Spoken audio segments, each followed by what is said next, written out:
Okay, so you're here now. But what if you've just launched a big marketing campaign? The creatives are on point, the messaging is compelling, and you're excited about the results.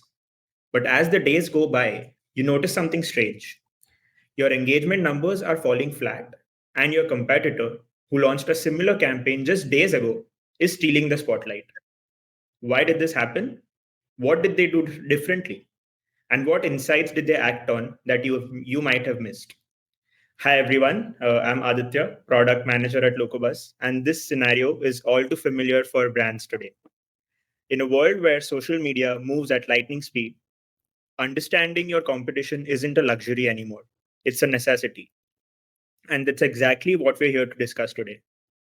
Joining me is my colleague Vijay, who's the product lead at Locobus and a deep thinker when it comes to social analytics.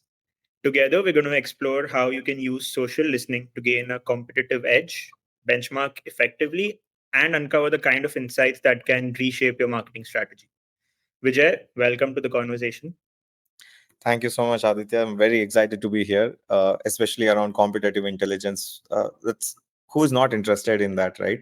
So the reason why everybody is interested in competitive intelligence is it gives you actionable tactics to succeed, to really understand what's working for your audience, especially on social, and replicate that in your own way or use that insights to better your campaigns. So I'm very excited to be here to talking about that.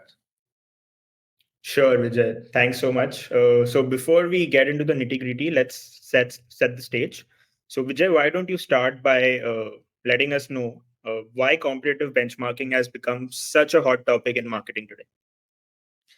So the reason being, especially in social marketing, competitive intelligence is super important because many times your audience for that kind of content, that kind of engagement, and then naturally consideration to follow the brand and also convert it into commerce, you're talking to the same set of audience. Now these audience now exhibits their interests through engaging with other content that they may like. Now if that content is coming from your competition, that means you're losing a lot of ground there.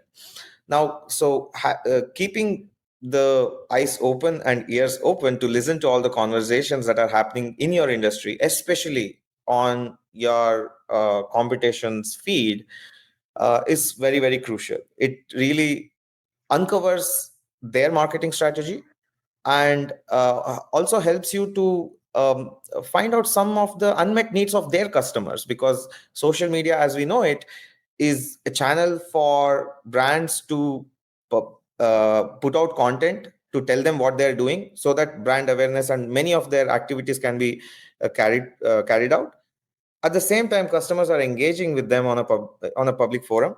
Many times you see a lot of complaints coming through, and that is also publicly accessible, which can give you an insight about what are the challenges the other brands are having, what are the customer experience product gaps that your competition has. It really feeds into the executive strategy committee, really, to now formulate a next best action for you to deal with market conditions today. Fantastic. I'd just like to add a quick point there. So when we speak about benchmarking, and you mentioned that you can access what your competition is posting on their feed. So the key here is that benchmarking isn't just about copying what others are doing. It's about learning from their successes and failures.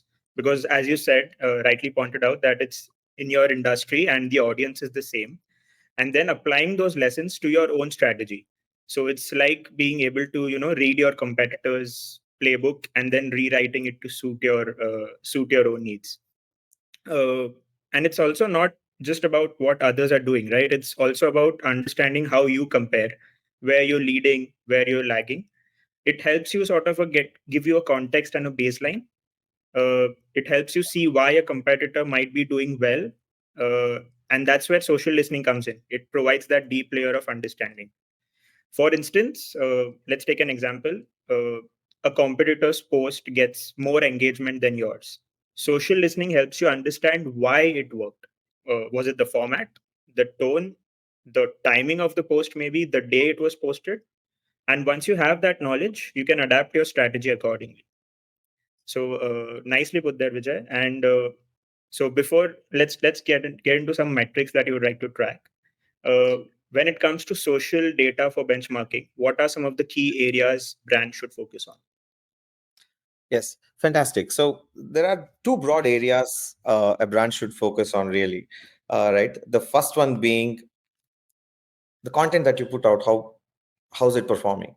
Right now, from a social media playbook per se, if you just look at one brand in isolation, so what metric is good for you? You're just looking at your Your own previous data. previous best results to compare or benchmark, right? Which is great sometimes, but it's not always it's not always a great measure, right? Maybe you had a bad month before, maybe you had the best month ever, but the best way to look at it is social media and the audiences, they're changing all the time. It's best to compare with a peer organization which talks to the same audience, which perhaps tries to put out similar content, right? So that's where it is important. For that, like in Locobus, we have dedicated dashboard for you to do content benchmarking, right? So let me quickly share my screen, and I would love to show you guys. uh, Let me just quickly share my screen and show you some of the key metrics that a marketer would like to have, right, when they want to do some sort of a benchmarking against their competition, right? as a as a social media management and analytics technology, Locobuzz allows you to listen to your own chatter and monitor and measure all the performances metrics for your social media marketing. Also, it can help you understand, by listening to your competition, what is the engagement that they are getting and what kind of content that they're putting out, right? This is in collaboration with how we get this data from social, how often we update it, and then what are the enrichments that we do, so that you are able to get meaningful insights from all the posts that you are trying to measure, right? Now, with that, this is one such dashboard called content benchmarking. So this is the social media marketers playground to understand what's working, what's not working. We start with, how often do you post, right? So we're publicly listening to three of the popular brands. Now we're looking at how different brands have a different frequency of posting, right?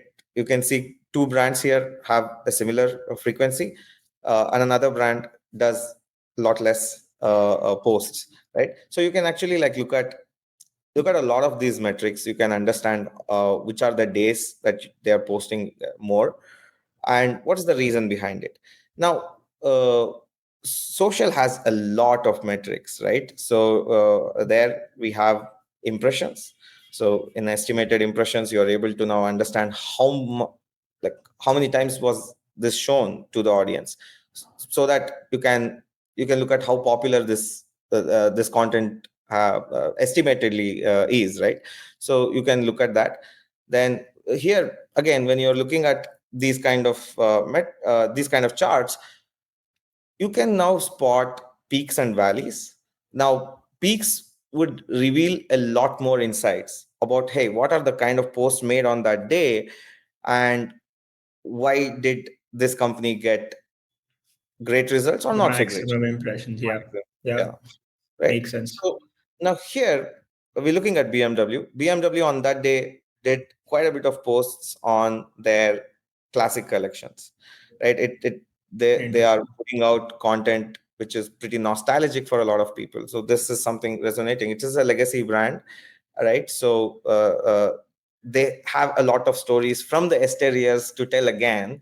So that is something that's a play that they had adopted on this day, and you can see a lot of posts were made, and it we have it it gathered a lot of engagement and impressions from there onwards, right? So Absolutely. I think, yeah, that's really how you can clearly pinpoint in the trend line that, this is where the spike in engagement or impressions is happening, and understand the reason behind why it's getting so much impressions.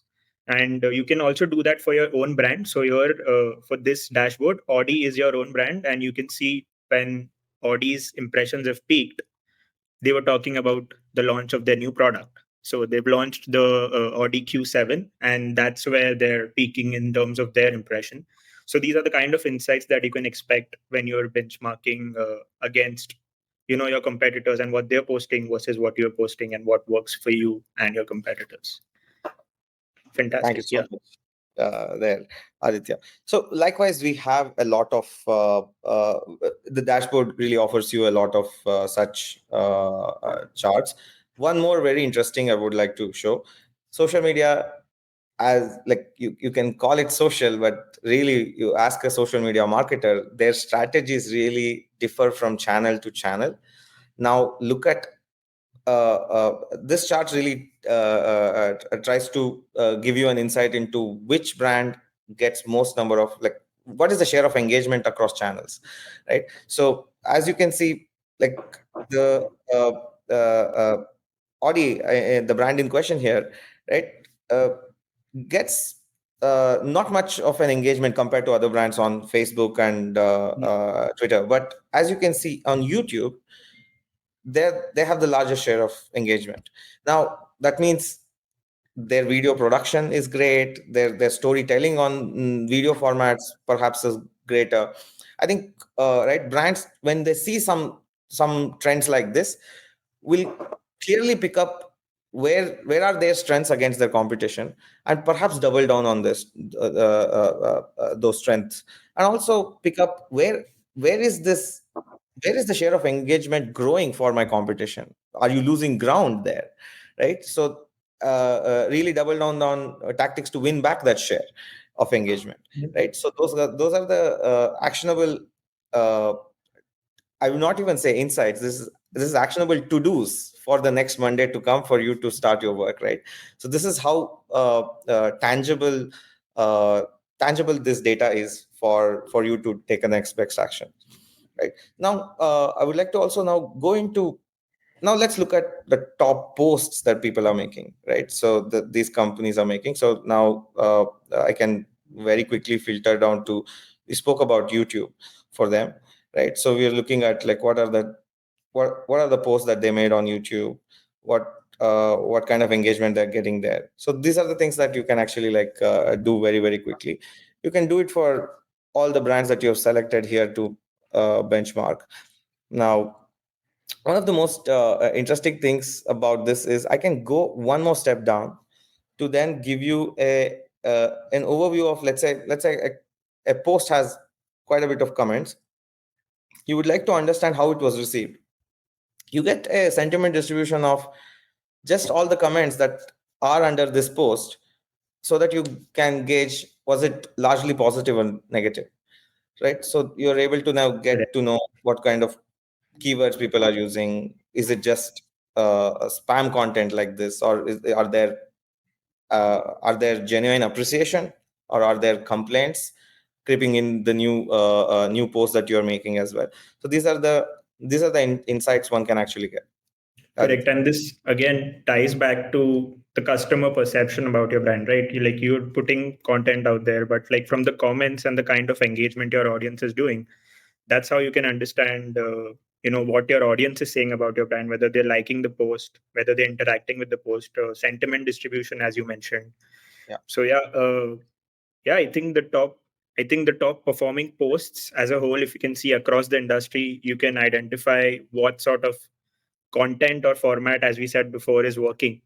And yeah, you can shape your, it's not just insights, it's basically how you can plan your next week or next couple of weeks as to what type of content is working out there. So yeah, thank you, Vijay, for sharing that. Let's move to the bigger picture here, which is understanding how popular your brand is in the market compared to your competitors. So this is where we have a dashboard called as the competition benchmarking dashboard, uh, where you can visualize metrics of share of voice. Yeah, Vijay, would you like take over? Absolutely. So the previous dashboard that we looked at is a marketer's playground so that they can understand what content is working. Is my content working better than my competition Yeah, content? Those are the pointed questions you can answer with that dashboard. But now looking at the larger picture, social media is a two-way street. Now this two-way street, uh, there are more comments that your customers would put than the posts that you would do, right? So and technology today helps you to capture that, analyze that, to extract most meaning from every message, and thereby you can create beautiful reports and dashboards to extract meaningful insights. Now whenever we talk about a competition benchmarking, the leading metric here is share of voice. Now share of voice is basically how many conversations are around your brand versus your competition brand. There are many ways to do it.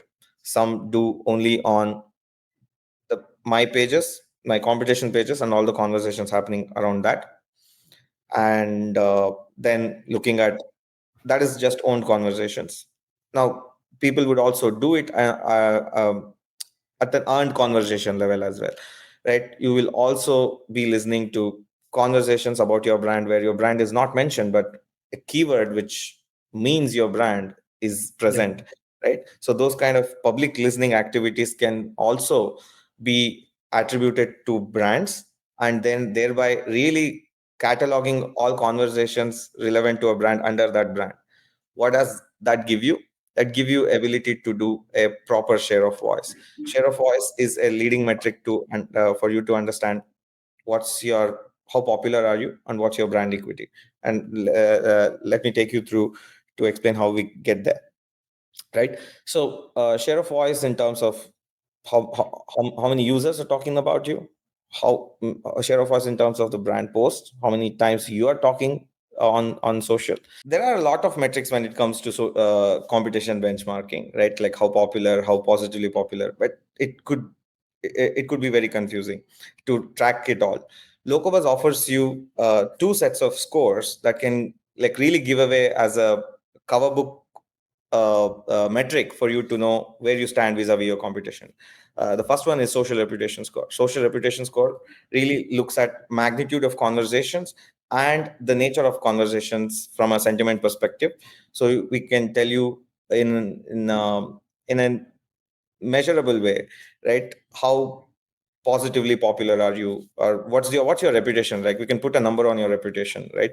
So it's a score between 1 to 100, and here as my selected brand, I'm able to see that I am 14% below my group average. So as a social media manager, my next steps would be, can I create content how where how I can, how can I get this number up? Yeah, yeah, and exactly. So it not just helps in visualizing like where you are with respect to your competitors, but you're also able to quantify that.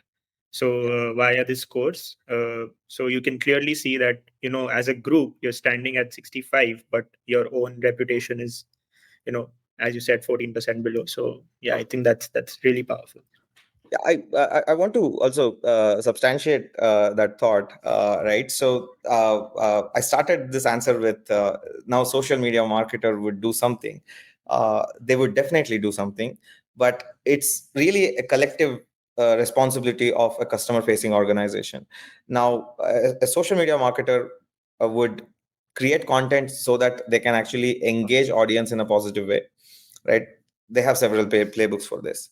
On the other side, most number of negative conversations on social occur because you're not having an adequate customer experience on many other channels that you may have operated on.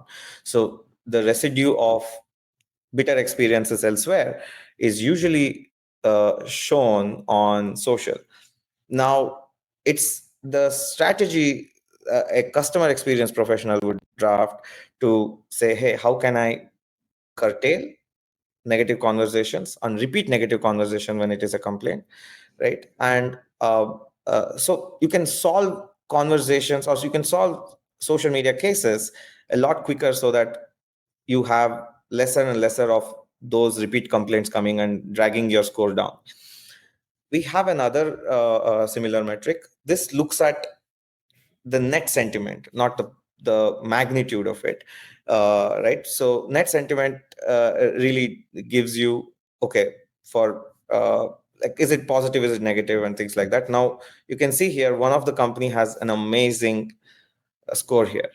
This is this is only because people are engaging on their marketing content. So this is a giveaway that if somebody goes on some any of the feed of these brands, they're usually going to, and they're most likely going to encounter a positive conversation.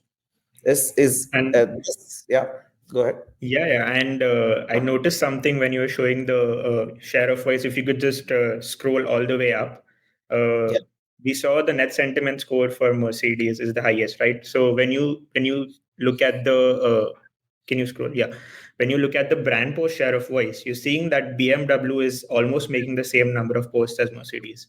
But when yeah, you see the user share of voice, that's where Mercedes is dominating again.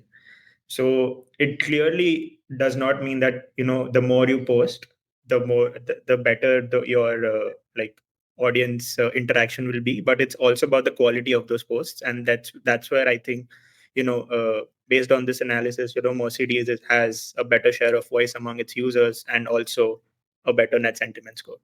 So it kind of beautifully ties all of these metrics together and gives you actionable insights if you're other two brands, and if you're if you're Mercedes, you know where to keep up your good work. yeah. Now another metric that people obviously measure, because it is something that is a headline metric for everybody. Hey, how many followers do you have on Instagram, or wherever you're operating, right? So here you can accumulate all your audience and then see size your competition as well. Like, hey, what's the audience we have, what's the audience they have, and what's the rate that they're growing, right? So that is something that one can do.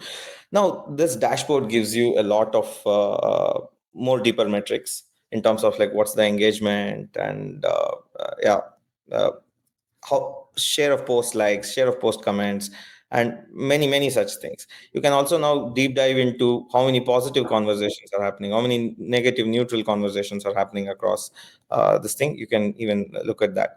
You can look at a trend line, so um, it, has there been a has there been a spike for one of the brand, or are they seeing some sort of a decline from a spike that they have already seen? You can even like look at that, and everything is deep diveable whenever you want to know a little bit more about, let's say, right, one of the brands, this thing. Now we are able to now look at the post that makes this, so you're now able to now get an overview of what kind of conversation that may be happening. Now, we're talking about Merck, AMG, the rise of Thrill, the campaign that they're having, right? And then also a lot of Diwali related posts are also Yeah. coming in, right? Just last month, right? So then, so these are it's really very helpful for you to get to the information that you want from a surface level information telling you where you stand, right? Now conversations are plenty on social. Ability to bucket them, catalog them, so that you can add a little bit more meaning to it is something that you could do with Locobus very easily, right? So yeah, there are many such metrics like this. And then top posts and yeah, top posts per this thing. Even we can also like look at top user posts, right? So we are able to understand how are there influencers talking about these brands, and what's the impact of that. So we are able to understand that, like, there are news videos, news articles coming out on social media talking about one of the particular brand. You're able to now then understand what's the engagement on it, right? Because people react to news and they have an opinion about the news that is interesting for the brand to know, because the news is about them. So this is something one can actually get to very, very easily. Now, all of this is always rolled up to show how popular you are and what is the net sentiment for your brand. Adi, you want to Absolutely. cover something else? No, I think just like amazing how many decisions you could take just by looking at one particular dashboard. And yeah, thank you so much, Vijay, for taking us through that. Now, before we wrap up, uh, I'd like to ask one more question. Any advice you have for brands who are, just starting out with competition benchmarking? And yeah, like how can they go about that? So, if you're starting out on competition benchmarking, first identify your real peers and create a create a set of competition, right? So that's something you would do, so that you know you're speaking to the same audience. You're trying to get the same share of wallet, right? So you understand from that. Monitor audience growth, monitor uh, monitor key posts that they are doing which consistently gets some greater engagement, and try to emulate that with your own differentiation, right? Those are my standard advice for somebody who wants to start. But I have another uh, non-orthodox advice also. Device.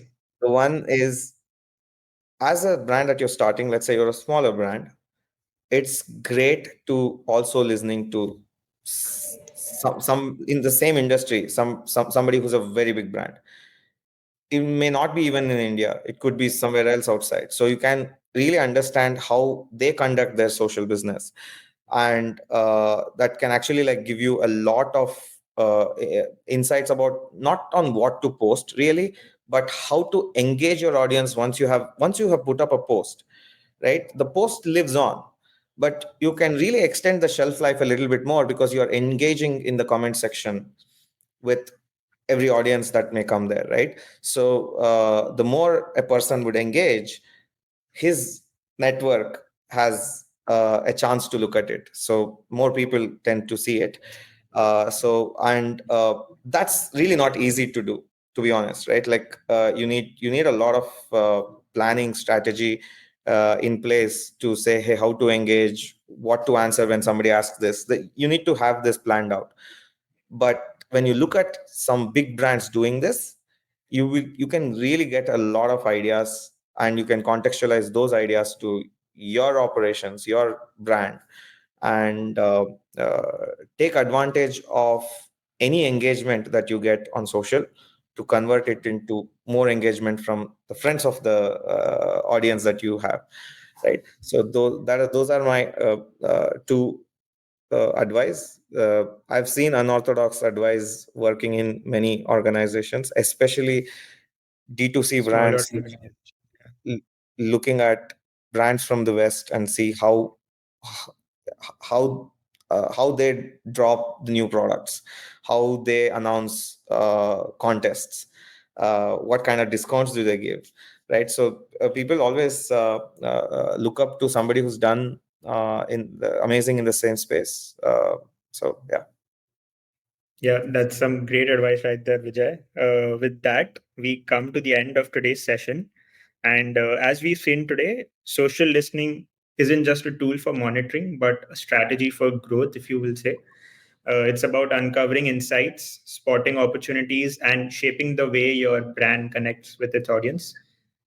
Thank you all for joining us today. Thank you, Vijay, as well. If you'd like to explore how Locobus can help your brand, don't hesitate to reach out. Until then, let's keep shaping experiences one interaction at a time. Thank you. Thank you, guys.